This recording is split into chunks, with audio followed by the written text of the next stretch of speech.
যার ধ্যান জ্ঞান বড় পর্দায় অভিনয় করা, তিনি কিভাবে অভিনয়কে বিদায় দিয়ে ঘরে বন্দি থাকতে পারেন। ক্যারিয়ারে উপহার দিয়েছেন জনপ্রিয় ছবি। কয়েকদিন আগে নিজেই জানিয়েছিলেন বয়স হচ্ছে, সংলাপ মনে রাখতে পারছি না। তখন গুঞ্জন উঠেছিল অভিনয়কে বিদায় জানাচ্ছেন অমিতাভ বচ্চন।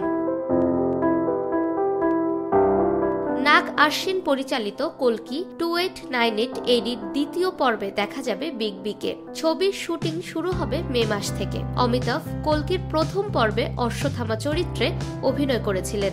দ্বিতীয় পর্বে কাজের জন্য রাজি হয়েছেন এই অভিনেতা, এমন সংবাদে উচ্ছ্বাসিত বিগ বির অনুরাগীরা।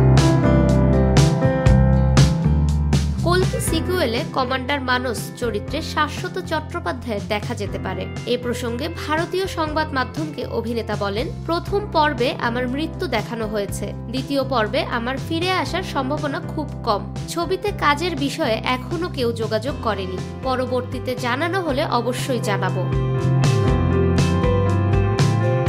তাছাড়া কল্কি 2898 এডি ছবিটি পরিচালনা করেছিল নাগ আশ্বিন। ছবিতে অভিনয় করেন প্রভাস, দীপিকা পাড়ুকোন, অমিতাভ বচ্চন, কোমল হাসান, দিশা পাটানি।